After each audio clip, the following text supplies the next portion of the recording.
Fala galera, Felipe Melo para mais um vídeo aqui com vocês. Bom, para quem não me conhece, eu sou analista de qualidade de software pleno, eu sou quase bacharel em engenharia de computação pela UFPB, estou quase me formando, já estou no 10º período, e tenho as certificações de testes CTFL e CTFLAT. Bom, hoje eu trago um conceito muito importante para o desenvolvimento de software como um todo. Isso não serve apenas para analistas de qualidade ou analistas de testes, serve muito para a equipe de desenvolvimento, os devs, os analistas de qualidade de testes e também o PO, todo mundo que está envolvido ali no processo de desenvolvimento de software. Por quê? Porque nos ajuda, é um conceito muito importante que nos ajuda a otimizar tempo e diminuir os recursos utilizados, que no caso também podemos chamar de dinheiro. Bom, aqui na pirâmide nós temos 3 camadas importantes, que é a camada dos testes unitários, testes de integração e os testes end-to-end. Começando pela base da pirâmide, o que acontece?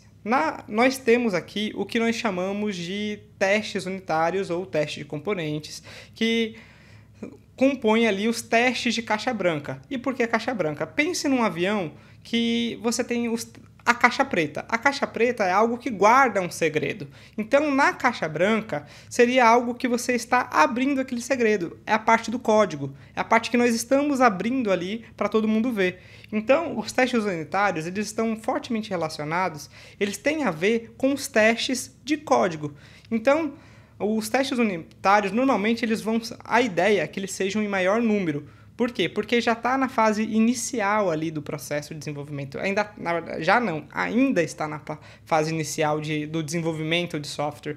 Então, você corrigir algum problema o quanto antes, otimiza tempo e otimiza dinheiro. Porque imagina, se você identificar um problema mais na etapa final do processo de desenvolvimento de software, você vai gastar muito mais tempo para testar, para corrigir. Às vezes o dev já está atuando em outra demanda, então ele tem que relembrar o código. Então, normalmente, nós indicamos que sejam feitos os testes unitários.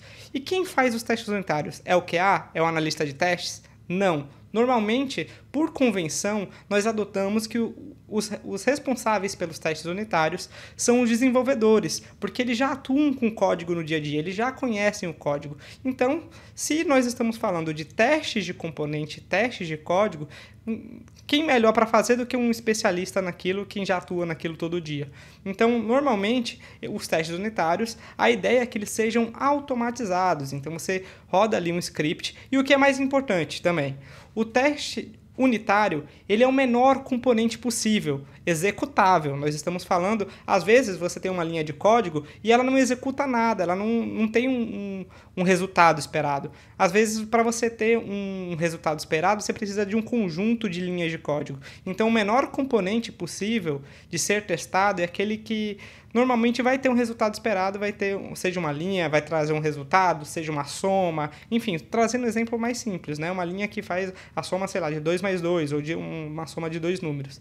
Então, o menor componente ali, a base da nossa pirâmide, que normalmente vai ter muito maior quantidade, por isso que está na base, é bem maior, normalmente vão ser os testes unitários, os testes de caixa branca, ali, os testes de componente.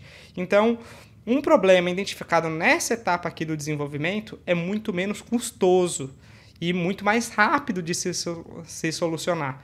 Porque comparado com a próxima camada, que são os testes de integração, que ainda são considerados, dependendo do ponto de vista e do desenvolvimento, ainda podem ser considerados os testes de caixa branca, a não ser quando você está indo mais para um end-to-end, que você já tem 2 funcionalidades muito bem desenvolvidas e já são utilizadas pelos usuários, que aí já iria mais para a caixa preta, porque você não está mais tratando de código. Nos testes de integração, você está pegando um conjunto de componentes que formam uma funcionalidade, você está pegando outro conjunto de componentes que também formam uma funcionalidade, e aí você vai testar como elas se integram, entendeu?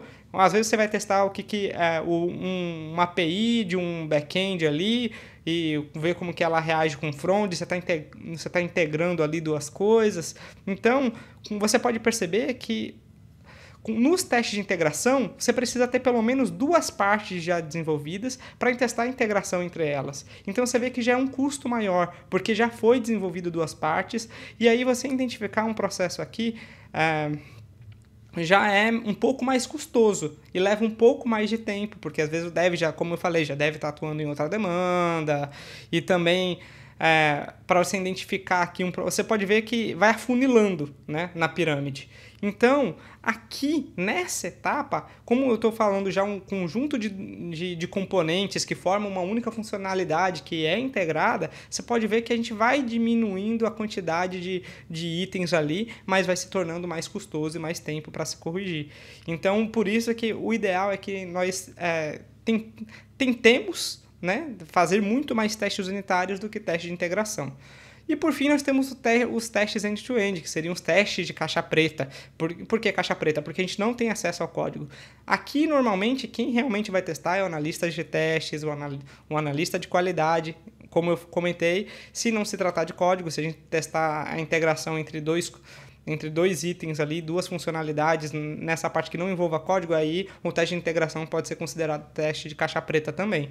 Mas o teste de end-to-end, que é o topo da pirâmide, as funcionalidades já estão desenvolvidas, já foram feitos testes de integração, você vai se colocar no papel do usuário utilizando o sistema. Então, um conjunto, muito provavelmente um design já foi feito, isso já está numa página web, isso já está sendo executado num aplicativo.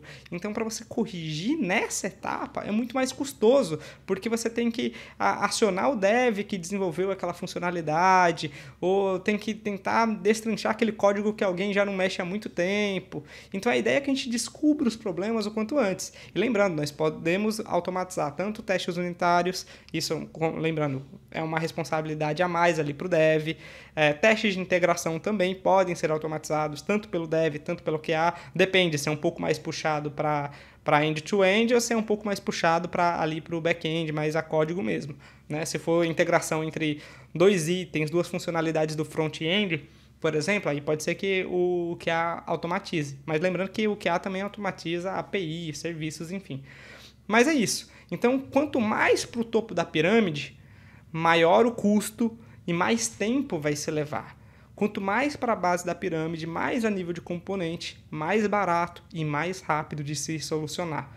Então, é isso. Isso significa pirâmide de testes. Se vocês curtiram o vídeo, se curtiram, aí se inscrevam no canal que eu vou trazer mais conceitos aí para a área de desenvolvimento de software, engenharia de software, qualidade e testes de software. É isso, nos vemos no próximo vídeo.